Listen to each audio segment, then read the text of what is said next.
this video, we are gonna see nth derivative of some more functions. Now let's take an example. If y is ax plus b raised to minus m, then what is the nth derivative of this? Now to find the nth derivative, we are gonna follow one approach. That is, we will find the first derivative, that is y1, second derivative y2, then third derivative y3, and from these first three derivatives, we will predict what could be the yn. So let's start with this. Now, y1, as you all want to know, it is nothing but minus m raised to ax plus b raised to minus m minus 1. This is by using the formula of derivative into a. Now, if you will find the y2 from the answer of y1, it is nothing but minus m into minus m minus 1 ax plus b raised to minus m minus 2 into a square. Because already we were having one a in y1 and one more a of this y2. So it becomes a square. Let's find what could be y3. So y3 is nothing but minus m minus 1 minus m minus 2 ax plus b raised to minus m minus 3 into a cube. And now it's time to find out what could be the yn. Now to find yn, we will rearrange all the terms which we got in y1, y2 and y3. So if you all will observe, then we can say that in y1 we are getting m as negative. So here the minus 1 raised to 1 term is there. Now m is constant, I will keep it as it is. A is constant, I will keep it as it is. And here this term is nothing but ax plus b raised to minus sign outside m plus 1. Similarly, this second term, if we'll rewrite is, from the first term we are getting minus sign. From this second term we will get minus sign common. So this will become minus 1 raised to 2 because minus sign is coming 2 times. Next, m will remain as it is. It will become positive. This will become positive, that is m plus 1.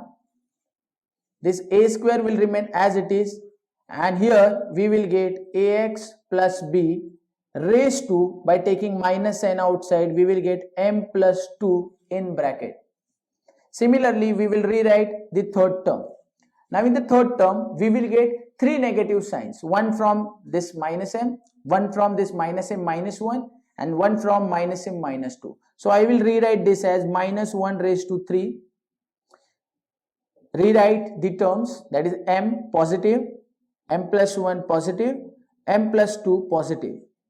Next, a cube as it is, and this term we will rewrite as ax plus b. By taking minus sign outside, we will get m plus 3 inside the bracket. Now let's guess what could be the yn. So as we were getting minus 1 raised to 1 in y1, minus 1 raised to 2 in the y2, minus 1 raised to 3 in y3, I will get minus 1 raised to n in yn. Similarly, we were getting m in case of y1, m into m plus 1 in case of y2, m into m plus 1, m plus 2 in y3. So in case of yn, we will get m, m plus 1, m plus 2, so on till m plus n minus 1. Since in case of y3 the last term was 2, in case of y2 the last term was 1, hence in case of yn the last term will be n minus 1.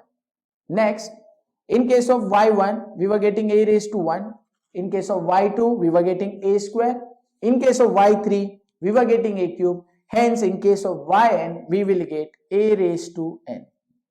Similarly, in case of y1 we are getting ax plus b raised to m plus 1 minus n outside. In case of y2, we were getting minus of m plus 2. In case of y3, we were getting minus of m plus 3. Similarly, in case of yn, we will get minus of m plus n. So let's rewrite this. So this will become minus 1 raised to n, m into m plus 1 into m plus 2, so on till m plus n minus 1 a raised to n. Now this term will go in the denominator, and this will become ax plus b raised to positive m plus n. Now let's reduce the numerator. So to reduce the numerator, what I am doing, I am converting this in terms of factorial. Now let's observe over here. Here the last term is m. So what I'll do is, I will further multiply this side with the terms like 1, 2, so on till m minus 1. So here remaining terms as it is, that is m, m plus 1, m plus 2, and so on till m plus n minus 1 a raised to n. Now as I am multiplying numerator with the terms like 1 into 2 till m minus 1, I have to multiply the denominator with the similar term. So in the denominator I will get 1 into 2 into dot dot dot till m minus 1 into ax plus b raised to m plus n. Now let's see what we got. So in the numerator minus 1 raised to n as it is, and here this 1 into 2 into dot dot dot till m plus n minus 1 has become m plus n minus 1 factorial. Next, a raised to n as it is, in the denominator we got 1 into 2 into dot dot dot till m minus 1. So it is again m minus 1 factorial, and ax plus b raised to m plus n will remain as it is, and this becomes the formula, that is nth derivative of ax plus b raised to minus m. Now this formula is very useful to find out the nth derivative of multiple terms. So let's see one more corollary which is related with this. So in that corollary we will try to find out nth derivative of y equal to ax plus b raised to minus 1. So if you compare this with the derived formula, or if you compare this with our question, then you can say that m is equal to 1. So now what I'll do is, in the derived formula I will just substitute m as 1. So let's see what we get. So we will get yn as, so minus 1 raised to n will remain as it is, as it don't have m. Here when I am substituting m as 1, so 1 minus 1 is 0 plus n, so only n factorial will remain. A raised to n as it is, because it doesn't contain m.